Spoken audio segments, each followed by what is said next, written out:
Kill a few innocent bystanders. Gotta get those souls. You know, for the sake of it, I might just start calling souls blood echoes just for the sake of it, because I'm stabbing the poisoner. Didn't even see the bonfire. Just call them blood echoes, because no one in Bloodborne ever called them blood echoes. No one. Everyone called them souls because they're souls.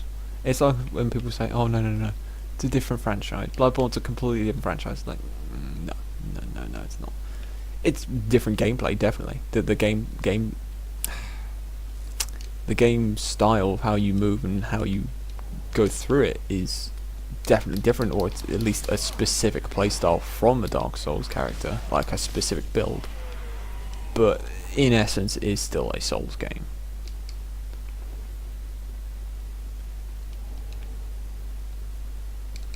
Like, I think that was probably my biggest problem with Bloodborne, is that whilst it did have a nice variety in the weapons, it still felt like I was playing it the same, because you were always quick, agile character, which is how the game's designed. There's nothing too wrong with that. Not going to fight him. Nothing too wrong with that. It's just that I was used to a much wider variety in playstyles. Like, you could have a sorcerer, you could have a heavy, you could have a light character, like in Bloodborne. That's how Dark Souls used to do it. But then Bloodborne limited that, and it's not a bad thing, because it led to bosses being built around that. Like bosses like German or Lady Miria are both fantastic bosses, some of the best in any game, and that's because it's built around the quick movement, because it knows you can move that fast. You can't quite do that in a Souls game because it needs to have the variety. So you can't have bosses that are built around a certain playstyle. Obviously, you can have bosses that counter certain playstyles, like you can have stuff like the Lost Sinner from Dark Souls 2, who's very good at fighting sorcerers, because it's very good at closing that distance, so you can't always run away as much. But then you get the problems such as Gwyn, where he's a final boss where he doesn't count. He's too available to everyone to kill, so he's not challenging enough. He can't close the distance, and he's too easy. Is the basic problem with him. Is that for a final boss, he is one of the easiest. He's definitely the easiest in the second half of Dark Souls.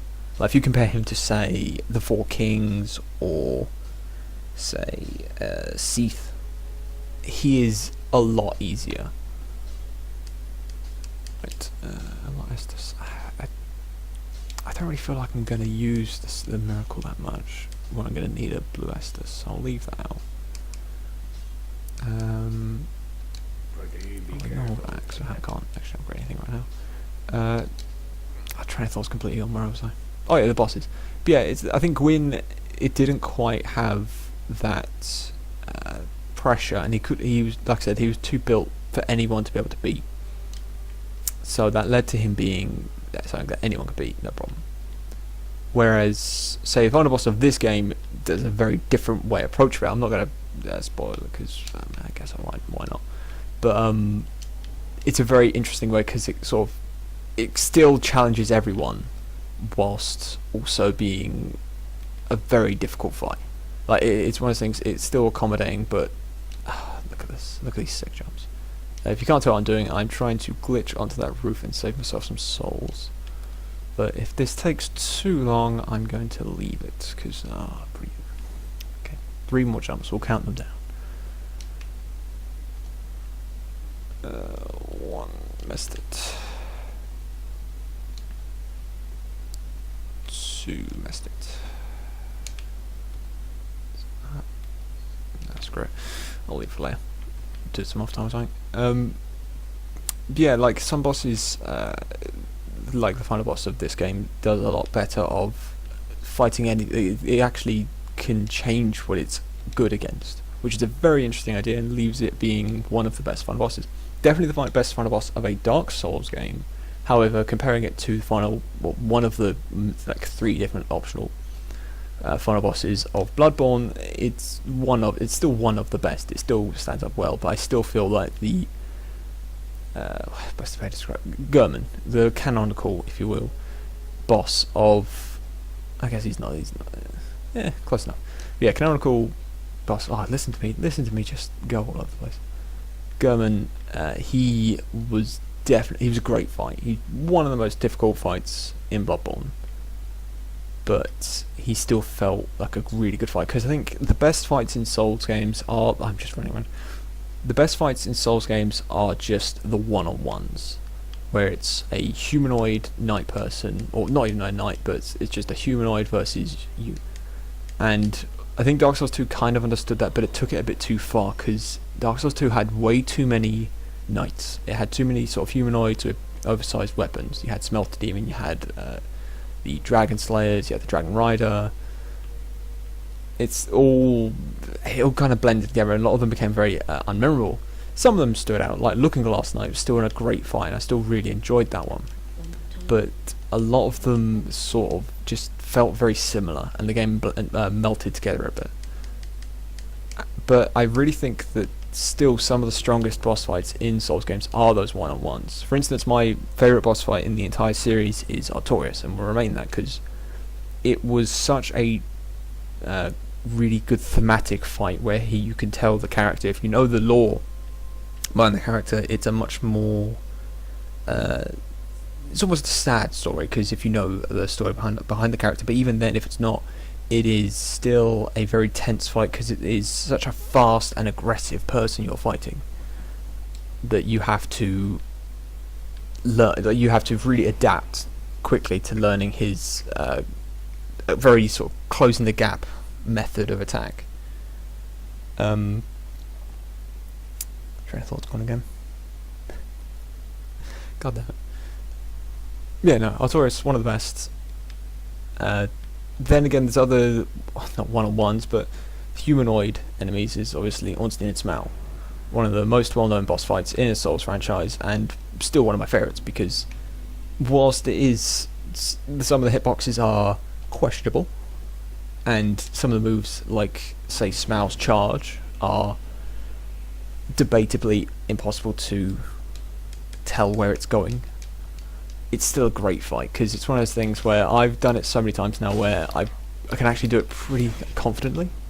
Obviously I say this hoping that I never have to prove that, because boy would I make a mess of it if I ever try recording.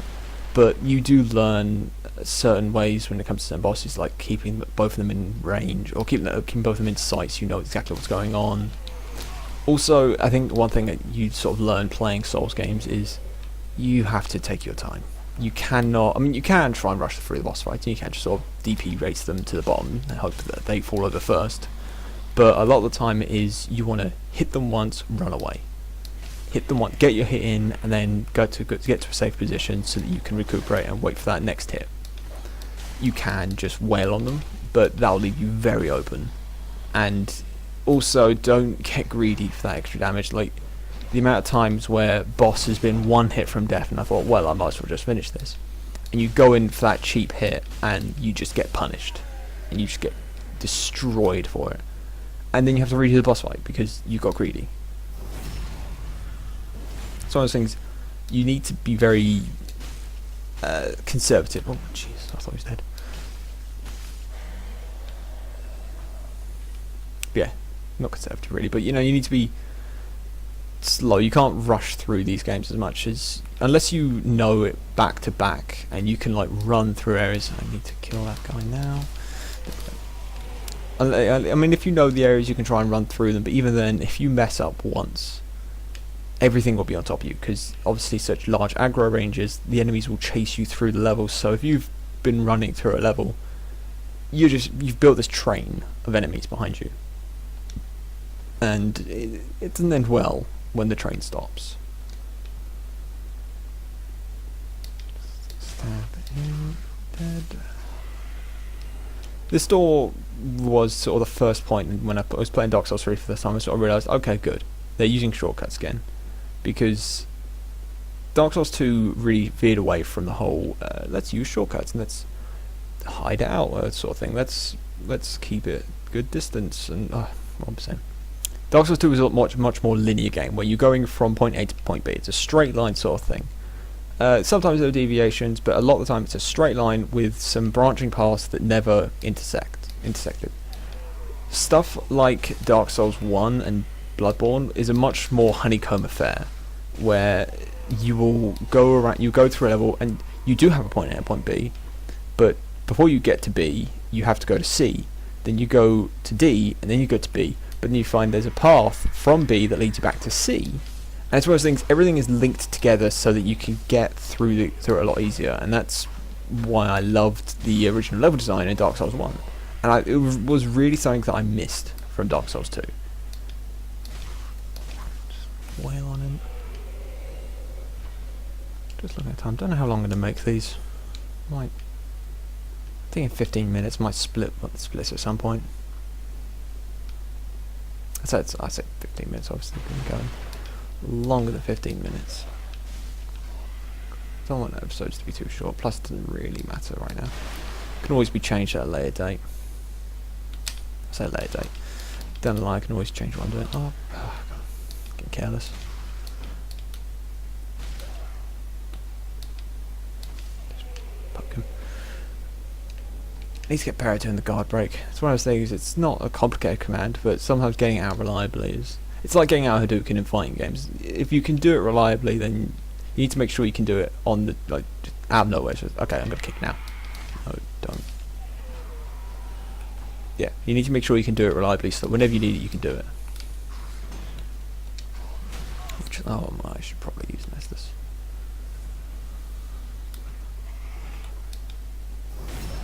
Good old backstab. I'm liking the spear quite a lot though. It's because it's a nice fast sort of continuous damage. You can sort of really stun up the enemies and bring them down pretty quickly.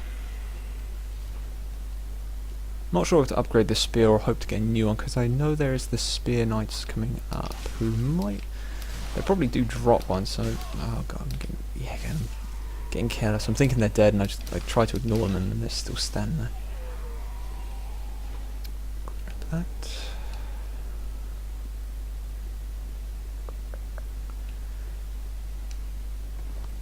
Yeah, still not sure what I'll do with these Let's Plays. I say it's a Let's Play. I've always hated that term, Let's Play. It sounds so weird. But yeah, I thought it'd be an interesting venture to do in my off time. For fun. Never know, I might even get a view. That'd be beautiful.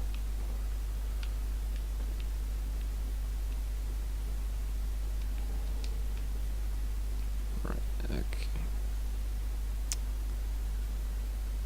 I can't wait to mess this up. I cannot wait to mess this up.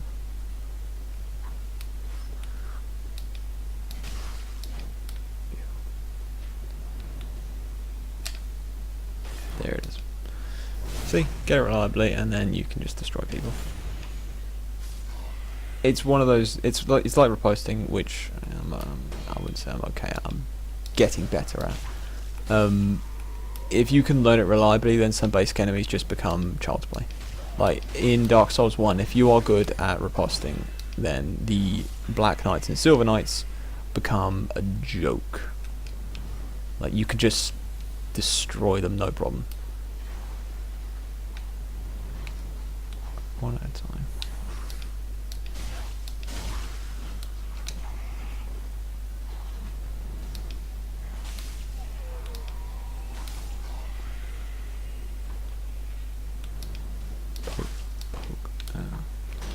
Probably break your guard.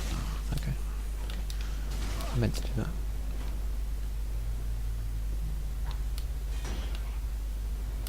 Ready? Watch this. Ready? Oh. Please stop. Go on, you're ruining the moment. Screw it. Fine. Oh yeah, you son of a bitch. He's gonna try and riposte you, he's gonna look really cool. But now I'm just gonna kill you.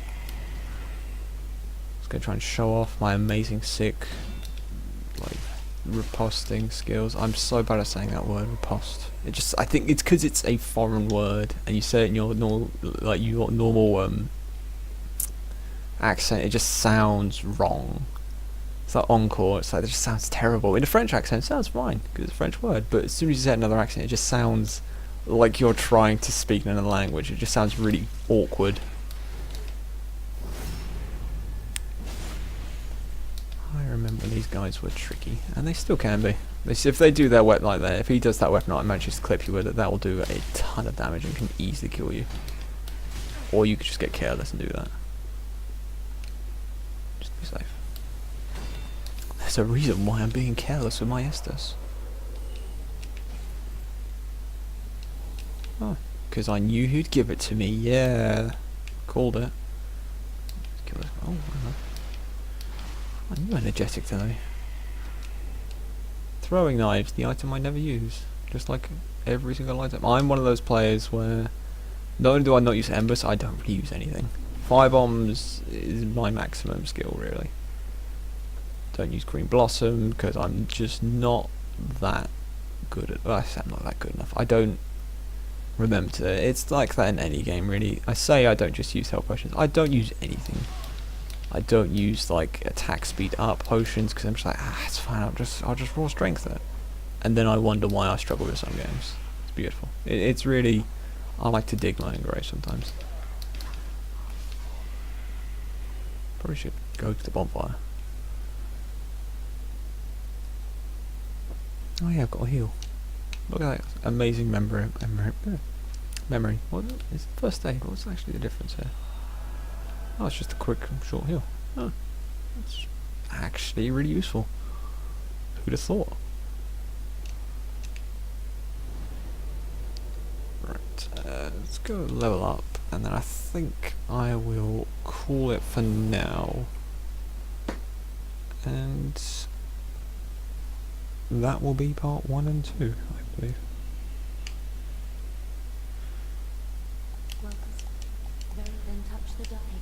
Just smash through that. Trust me, she's not saying anything important.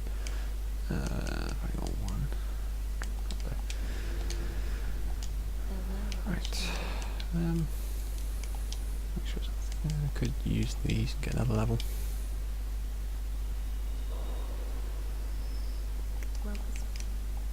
Probably used a bit too many. Probably should have thought that through, but